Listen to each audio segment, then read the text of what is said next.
Hi there, and welcome to Cars, Drones, and Computers. So today I'm going to be going over this ammo can speaker and how basically what I did and what components I put in it. It's been pretty handy. I take it with me flying. I use it here in the garage, use it around the house, and it's got it has a few extra features. So thought y'all might like to check this out. Also, please don't forget to like and subscribe to the video. And if you want to see more content like this relating to cars, drones, or computers, basically, I'm going to go ahead and do everything in one channel. It's too much stuff, too much content to have across 3 different channels to try to manage it all. So I'm just going to put it all together. So I guess welcome to the CDC and enjoy. So I started off here with just a regular old ammo can. You can pick them up at Walmart in the hunting section if your Walmart still has one, and you can also get them at Harbor Freight. This one here's got the M2A1 on it. It's still a knockoff, but anyways, so start off with a regular ammo can, and let's see here. I had to cut a little bit off right here.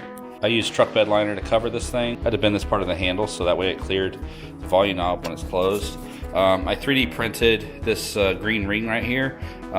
This kicker speaker that I'm using is it was one I had sitting around.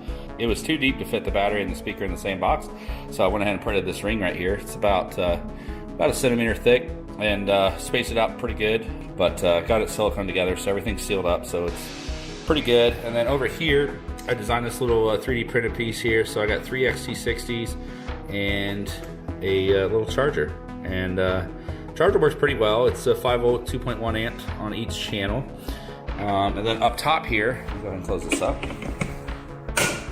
And up top here I have a little battery coulometer, or I think that's how you say it, but it's a little, basically an amp meter current sensor. Lets me know how much charge I've used and how much is remaining in the battery. And then I got, of course, my on and off switch, master on and off.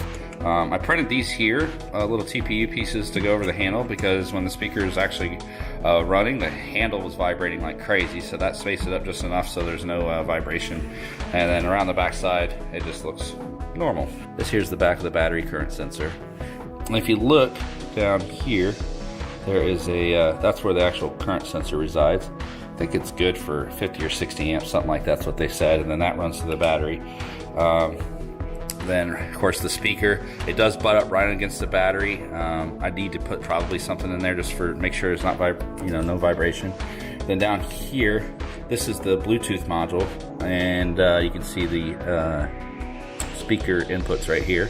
Power is also ran on this side, so it runs on 12 volts. So it's just wired in over. It's just wired in over to here.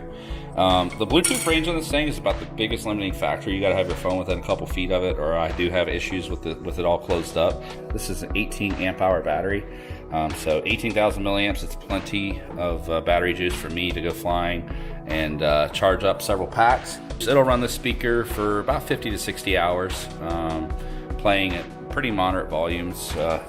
It'll last quite a while. Okay, so you can see right here, it plays a little music when it first turns on. That's the Bluetooth module kicking on. Let me turn that down a little bit. So right here, Bluetooth mode shows you your 100%, shows you your battery, shows you how many amp hours are left in the battery, how many hours at its current draw right here on the bottom. Let's see if I can get this thing to focus a little bit better. So that's the sound it makes when it's connected. So anyways, it shows right now it's using about, it's a little hard to tell, but it shows you current voltage, it shows you exactly how many amps are being used, and it shows that it's got 1 watt of use just running everything. And then when you look here on the side, you'll see that the charger lights up. Let's see here, let's get some music loaded up here. It does sound different once you open it up. Get a little bit more bass this way. This one here is straight charge in, so if I want to charge this thing up, I can charge it right through this port. These two here run through the current sensor. So I plug that in, and that charges up this, or provides power to this. And let me go ahead and plug in the battery.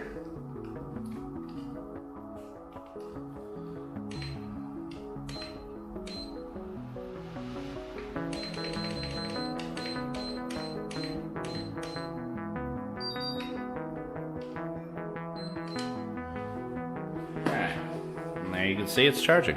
So I can charge multiple batteries here at the same time with this. So my wife and I both fly. So being able to have this with us and have a little portable charge station, we ain't got to worry about outlets or anything.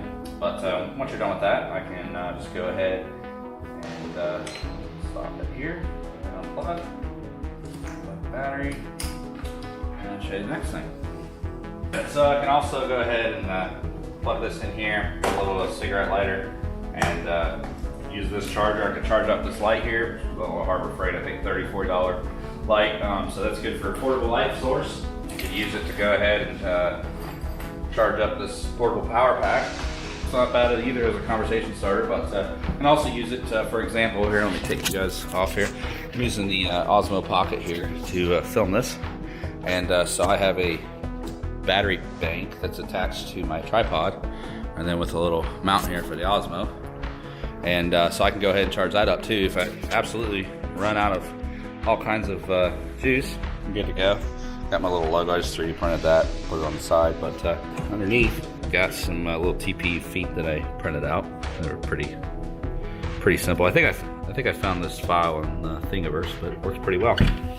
So overall, pretty happy with it, and I've been using it now for a good couple of months, and I take it with me every time I go to fly. And other than that, it lives here in the garage, and use music all the time on it. So you do need to calibrate, basically do a full discharge on the battery, set this, and then once you get a full charge, then you set it again, so that way you can have a pretty accurate percentage meter, which so far I found to be pretty good. So what I did was use my Venom charger, charging I believe two batteries, and when the charger detected low voltage, that's when I set this as its low voltage setting. So that way I know I always have a certain amount of percentage until the quad battery charger is actually done. So I hope you guys enjoyed this episode, and I'll go ahead and leave you with a little bit of B-roll before I sign out. Have a good one.